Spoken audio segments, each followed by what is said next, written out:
Okay, remember that they're changing my voice. In this video, I'm going to explain to you what is smart and what is right versus what is stupid and what is wrong. So the Bible is supposedly the most read book on the planet, as Christianity is the largest religion in the world, and people who aren't Christians read the Bible as well, including Muslims. And so when we see these characters in the story, these very famous characters like John the Baptist and Jesus Christ, we see points of references for how we should respond to life in general, even if you're atheist. Okay, because quite often when people are young, they don't believe that much, but they see these characters and they're like, wow, that guy really had a worthwhile life. That guy had heart. That guy's a legend. But more important than if they're famous or not, right? Because the Bible says, woe to you when all men speak well of you, because that's how their forefathers spoke of the false prophets, is whether what they did was right and smart, wise, or whether it was wrong and foolish and stupid. So Jesus Christ, Stephen the Martyr, and John the Baptist as characters in the story all said the truth, and they said it in a very masculine way, a very direct way, quite often, at least, and certainly often enough for somebody who's insightful to see, somebody of average intelligence should be able to see the core message is do the right thing, even if it kills you, and serve God. And they all had their lives cut short. In fact, when Stephen the Martyr was martyred, his life was cut short because he was highlighting that Christ's life was cut short. He said, you even killed the Messiah. You even killed the blameless one, the righteous one when he came. After you people as a group, and he referred to them in a way that reflected their ancestors' deeds as well. He said, you always murder the prophets. Every generation. And you're no one to look up to. You're no one to say that you're chosen. You murder the prophets. You even killed Christ. Finishing what you started like he said you would. He said, go ahead and finish what you started, which means crucifying Jesus, which means they would be damned after that, and the kingdom of heaven would be taken away from them. What I mean is, after Christ comes back, which is me, right? My flesh dies, that they'll be sealed out of heaven with the rest of the inhabitants of the earth. But God, in the story, sent them the prophets first and foremost, the sages, the prophets and teachers, and said, hey, correct these people. So these people can't turn around and say, hey, we had a covenant or something. He said, look, I told you in Deuteronomy, I told you in Leviticus, what have you. If you don't follow the covenant, okay, you're going to hell. Moses himself, when he came down with the 10 Commandments, okay, he broke them when he heard what you were doing with the false idols and so on and so forth.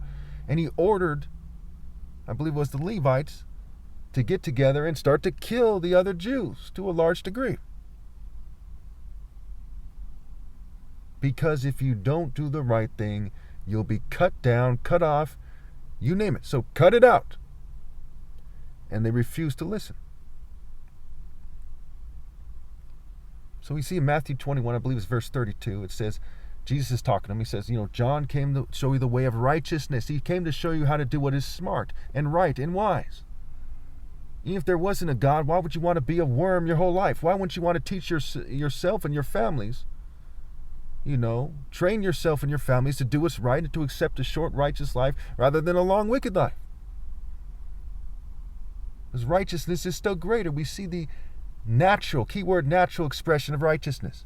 Who cares about psychology in terms of that idea? For example, if somebody could use psychology and convince you that a dog was your wife, does it not matter? No, it matters. The reality matters. Can you imagine not understanding that? Can you imagine missing the point of life because you don't understand that very straightforward idea?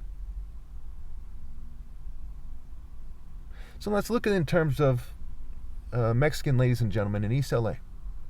Because quite often, you people are conditioned to reject truth if it's in a very direct way. So we need to make an example. The reason why Jesus is a character in the story used parables. He said, okay, since you don't want to admit it in that context, let's use a different context. Let's say, and again, remember, keep in mind, most people take the miracles as literal, but they're really figurative But it doesn't matter because righteousness is a profound miracle in itself. The effect it has. What is it? It's nature. The source of righteousness, God, what have you. But anyway, let's say that somebody came to East LA in the Mexican community. And he started walking on water and stuff like this and turning water into wine. And some Mexicans believed him, but the vast majority of them didn't. And they killed him and those who believe him. Do you think they deserve to inherit the governing class position in a place worth living? No. What if they've been doing that for generations? Killing the wisest and the best. You think they're the most qualified to lead? What, are you fucking insane? That's why it says the kingdom of heaven will be taken away from you. It's called justice. It's called what's right. You think it should be given to the white man who was fucking the guys who put him on a cross and crucified him? Or perhaps it should only be given to them if they're very Roman. Like, use your head, right? Pretty straightforward. Very straightforward. There's no other way it could be. And to be so racist and so hateful and so selfish and so narcissistic and so greedy that you need me to use Mexicans as an example is very, very, very sad. Very sad. You understand it in the context in East LA, if they're Mexican, if they're brown, what have you. But you don't understand it in your own context. But you think you know your people and yourself better than I do? Better than God does? You think you know what's right for your people? When you're blinded by that arrogance and that shallowness?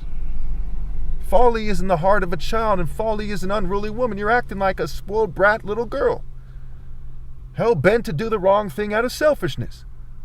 And you've been doing that for generations, is the argument in the Bible. To whoever the shoe may fit, Jew or Gentile, to whatever degree.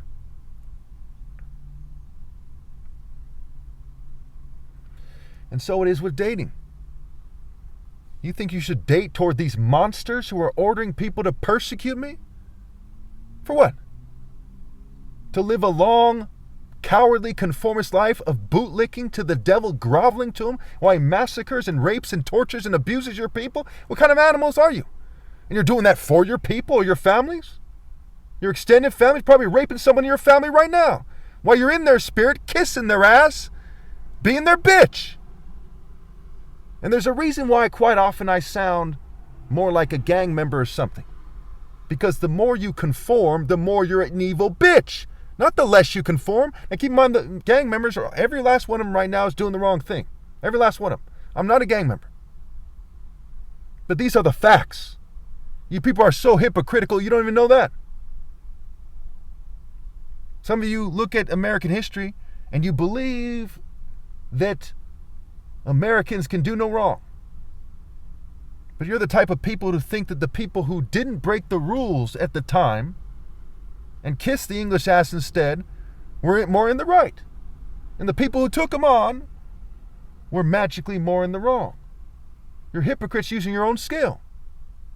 You think that the slaves who kissed the ass of their slave masters were magically more in the right, no matter what context it's in. Because once you use that broken scale of, hey, these are the rules here in this society, and you are a dumb fuck. You would have helped the Nazis in Nazi Germany, the communists in communist Russia, etc. You are some kind of fair-weather bootlicking cowards.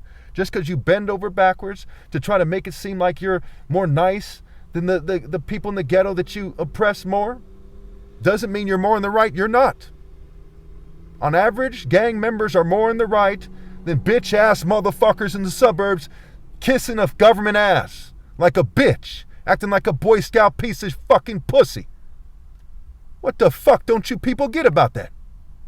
And with that same lack of understanding, you look at this situation and say, Jesus is breaking the rules in society, and I don't want my daughter to date him. You know how fucking retarded that is. Or you're an attractive female who's raised by dumbasses who think like that, and you think that you should do what your punk-ass parents tell you, instead of what God tells you through the top martial artist ever possible. That's called being a stupid fuck. Okay, so again, let me make it clear to you why to not be in a gang and why I'm right to say that the average gang member is less guilty of sin than the average person in the suburbs. So first of all, the Bible says that Satan is the god of this world, right? So therefore, those who are logically benefiting more from the worldly processes of this world are more guilty, okay, give or take, generally speaking, and those who are closer to the core order. It's like an order of demons in hell. The further you are away from the core order, the better. And people in the suburbs are pretty high up there, right? They're middle class, upper middle class. A lot of gang members are from the ghetto, okay? Secondly, there's a lot of CIA operations that keep gang members down, right? They set them up for that mistake. Okay, now there's a lot of bad crimes that take place: human trafficking, rape, murder, drug sales, what have you. And those things are wrong. But you have to consider obstacles. Another point is the idea of teammate. People in the suburbs, generally speaking, they kept their daughters from dating me. And people who are more kind of poor, they're the ones who dated me for the most part, and they dated me for longer. The female I dated the most was Ethiopian. She's from Africa. She was from a very poor place, ghetto, or something to that fact, in Ethiopia at the time, called Kera. And they had a gang called Bombard there. There was this notorious gang, and so on and so forth. And I lived with her in an apartment. The only time I lived with somebody in an apartment for a significant amount of time in low-income housing in South San Jose. All these people with their fancy apartments didn't date me for any significant amount of time. All these people in their houses, what have you. The rich are shunning me. The middle class was shunning me. I'm part black, part white. Okay, the person I dated the longest was not only black, but she's from Africa. A very small percentage of the population in San Jose, Santa Clara County, what have you. Very small percent are Africans. Born in Africa and everything. So again, the word teammate, right? Teammate. That's not a coincidence.